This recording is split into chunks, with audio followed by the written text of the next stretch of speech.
Another king is there, ఆయన పేరు యెహోషాపాత్. 2 Chronicles chapter 20లో మనం చూసినట్లయితే దాదాపు 2000 సంవత్సరాలకు వెనకకి వెళ్ళిపోయినాడు. అక్కడ ఎవరికో చేసిన ప్రామిస్ని తీసుకొచ్చి ఇది నెరవేర్చు అని అడుగుతున్నాడు. చదువుదాం. 2 Chronicles chapter 20 verse 7 మనం చూసినట్లయితే వి విల్ అండర్స్టాండ్ ఏమని ఉంటుంది తెలుసా? చదువుదాం. 2 Chronicles, నీ జనులైన ఇశ్రాయేలు ఎదుటి నుండి ఈ దేశపు కాపురస్తులను తోలివేసి నీ స్నేహితుడైన అబ్రహాము యొక్క సంతతికి, ఎక్కడికి వెళ్ళాడు ఆయన? అబ్రహాం దగ్గరికి వెళ్ళాడు. అబ్రహాంకు ప్రామిస్ చేశావు కదా, ఏమని చేశావు? ఈ యొక్క కంట్రీని అబ్రహాం యొక్క సంతానానికి ఇవ్వబోతున్నాడని ప్రామిస్ చేసినావు. ప్రామిస్ చేసినటువంటి దేవుడవు నీవు, మా దేవుడు కాబట్టి నెరవేర్చు. ఏం జరిగింది అక్కడ? అమ్మోనీయులు, మోయాబీలు ఇద్దరు వచ్చారు. వీళ్ళు ఎవరు? లోతు యొక్క సంతానం. అక్కడ యెహోషాపాత్ ఇంట్రెస్టింగ్గా కొన్ని కంప్లైంట్స్ కూడా చేస్తున్నాడు. ఏం చేస్తున్నాడంటే, నేటి దినాల్లో సేవకులు కూడా చేస్తూ ఉంటారు, మేము అది చేసాం ఇది చేసినాం, లైఫ్ లాంగ్ మాకే సర్వెంట్స్ ఉండాలి. నో బ్రదర్, లైఫ్ లాంగ్ నీకు సర్వెంట్స్ ఉండాల్సిన పని లేదు, దేవునికి సర్వెంట్స్ ఉండాలి. చాలామంది అనుకుంటూ ఉంటారు అట్లా చాలామంది. సో యెహోషాపాత్ కూడా అదే చేస్తున్నాడు. ఏం చేస్తున్నాడు? మా వాళ్ళు ఏం చేసిండే వాళ్ళు, నువ్వు వద్దన్నావు, అమ్మోనీయులు మోయాబీలను వద్దన్నావు కాబట్టి వాళ్ళని చంపేయలే, లేకపోతే మా వాళ్ళు ఏం చేసిండేవాళ్ళు? ఇశ్రాయేలీలు చంపేసిండేవాళ్ళు. కానీ నువ్వు వద్దన్నావు కాబట్టి వాళ్ళని వదిలిపెట్టినారు. వదిలిపెడితే వాళ్ళు ఏమైనారు? ఈరోజు మాకు ఎనిమిస్ అయినారు. ఇప్పుడు చూడు ఎంత కష్టంలో ఉన్నామో. యెహోషాపాత్ ఈజ్ నాట్ ఆర్డినరీ కింగ్.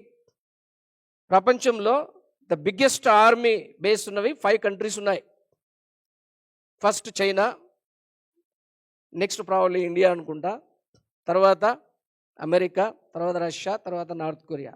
ఎంత అని చూస్తే 2 million, 1.5 million or 1.2 million, something like that. యెహోషాపాత్ రాజ్యానికి వచ్చేటప్పటికి 2 లక్షల మంది ఆర్మీ ఉన్నారు. యెహోషాపాత్ టైంకి 11,60,000 మందిని తయారు చేశాడు. ఎంతమంది? 1.16 million ఆర్మీ ఉంది. ఇంతమంది ఆర్మీ ఉంది కాబట్టి ఏం చేయాలి ఆయన? అమ్మోనీయులను, మోయాబీలను వాళ్ళ ఊర్లోకి వెళ్ళి ఎత్తుకొని వచ్చి కూడా మేము కొట్టగలం అనేటువంటి ధైర్యంతో ముందుకెళ్ళాలి. కానీ అలా చేయట్లే. అలా ఎవరు చేస్తారు తెలిసిన? మనలాంటి వాళ్ళు చేస్తారు అట్లాంటి పనులు. So because he's a godly king. బైబిల్లో రాయబడింది ఆయన దైవజనుడు, దేవుని మార్గాన్ని అనుసరించినటువంటి వాడు. తన తండ్రి అయిన ఆసాను వెంబడించాడు. తన తండ్రి అయిన దావీదు వలె దేవునికి ఇష్టమైన వ్యక్తిగా జీవించాడు. కాబట్టి చిన్న విషయంలో కూడా దేవుని మీద ఆధారపడుతున్నాడు. మనం చిన్న విషయాల్లో డోంట్ కేర్. అసలు మనకు అడ్వర్సరీగా మన చేత కాదు అని కన్ఫామ్డ్గా తెలిసినప్పుడు అప్పుడు కూడా వెళ్ళాలా లేదని చెప్పేసి దేవుని సన్నిధికి వెళ్తాం కొంచెం డౌట్తో, లేదంటే వేరే వాళ్ళు పుష్ చేయడం వల్ల చాలా సందర్భాల్లో. సో ఇలా చేస్తాం. కానీ ఈయన ఏం చేస్తున్నాడంటే, ఇంత ఆర్మీ కలిగి ఉన్నప్పటికీ కూడా దేవుని మీద ఆధారపడుతున్నాడు. ఆధారపడి, ప్రభువా ఏం చేయాలో మాకు అర్థం కావట్లేదు కాబట్టి సహాయం చేయని అబ్రహాముకు చేసినటువంటి వాగ్దానాన్ని దేవుని సన్నిధికి తీసుకొచ్చి గుర్తు చేస్తూ ఉన్నాడు. నీ జీవితంలో, నా జీవితంలో ఎంతో లాస్ అయి ఉండవచ్చును. Dear brother, dear sister, we lost everything అనుకుంటాం. వి లాస్ట్ ఎవ్రీథింగ్, ఏమీ లేదనుకుంటాం. But the lord is saying God wanted to do great things in your life. అప్పుడు ఏం జరిగింది? దేవుడు మర్చిపోయాడా? ఇశ్రాయేలీలు, మోయాబీలకు, అమ్మోనీయులకు మంచి చేశారు. సో దేవుడు ఏదైనా మనం మంచి చేసినప్పుడు గాడ్ నెవర్ ఫర్గెట్ ఇట్. నేను ఒకవేళ లూక్ బ్రదర్కి ఏదన్నా మంచి, లేదా ఆయన నాకు మంచి చేశాడు అనుకోండి, నేను మర్చిపోయాను అనుకోండి, లూక్ బ్రదర్ బాధపడాల్సిన అవసరం లే. ఎందుకని? God is recorded that one day the lord will provide reward for that. ఇక్కడ యెహోషాపాత్ వాళ్ళ ఆర్మీ ఒక్కడు కూడా చనిపోలే. తర్వాత ఏం జరిగిందని చూస్తే 3 రోజులు ఆ డెడ్ బాడీస్ మీద నుండి మరి వీళ్ళు తెచ్చుకున్నారు. ఏంటివి? Gold and diamonds, all properties.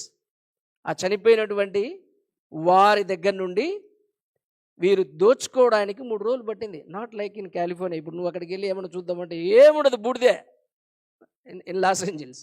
అలా కాదనమాట ఇక్కడ. సో దేవుడు మర్చిపోలేదు. దేవుడు చెప్పాడు, అమ్మోనీయులు, మోయాబీలు వాళ్ళు లోతు సంతానం కాబట్టి వాళ్ళని ఏమనగాకండి చెప్పాడు. వాళ్ళు అనకుండా వీళ్ళు వదిలేసి వచ్చారు. వాళ్ళు ఇప్పుడు మాకు శత్రువులయ్యారు. శత్రువులైనా సరే మాకు వచ్చినటువంటి కష్టాన్ని నుండి మమ్మల్ని తప్పించు ప్రభువా అని చెప్పేసి యెహోషాపాత్ దేవుని యొక్క గొప్పతనాన్ని గురించి ప్రభువుని ఆరాధించినాడు. కష్టంలో ఆరాధించాడు. మన కష్టం వచ్చి ఆరాధన చేస్తామా? నాకు బాగాలేదు ఆరాధన చేసిన అనుకుంటాను, ప్రార్థన చేస్తాం. మనం ఆరాధన చేయం. కానీ but this great man of God, what is doing he saying like this, is praising. నీవు ఆకాశమందు దేవుడు అయి ఉన్నావు, అన్ని జనులను రాజ్యంలో ఏలేటువంటి దేవుడు నువ్వు, బాహుబలము గలవాడు, పరాక్రమం కలిగినటువంటి దేవుడు. నిన్ను ఎదిరించుటకు ఎవరికి కూడా బలం సరిపోదు. ఓ ప్రభువా సహాయం చేయి, సహాయం చేయని చెప్పేసి మరి ప్రార్థన చేస్తా వచ్చినాడు. So one way the lord wanted to discipline you and I.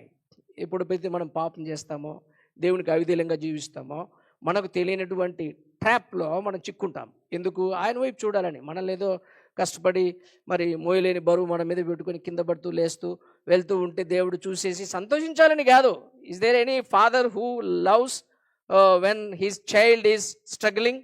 తన యొక్క కుమారుడు బాధపడతా ఉంటే మరి ఏ తల్లిదండ్రి అయినా మరి చూస్తూ బాధపడాల్సిందేనే అనిపిస్తుందా? అప్పుడప్పుడు నాకు అనిపిస్తుంది, కానీ బట్ స్టిల్ కొంచెం డెప్త్గా ఆలోచన చేసినప్పుడు వద్దు వద్దు అట్లా అనుకోకూడదు అని అనిపిస్తుంది, న్యాచురల్ కదా. But he's our loving father, is a kind hearted. ఆయన కోపము నిమిషం కూడా ఉండదు. 30 seconds ఒకసారి ఆ కెన్యా ప్రాంతంలో కదా సునామీ వచ్చింది. జస్ట్ 30 seconds మెడ్రాస్కి వచ్చి పడ్డాయి వాటర్. 30 seconds అంతే. 30 seconds ఆయన కోపగించితేనే భూమి తలక్రిందులు అవుతుంది.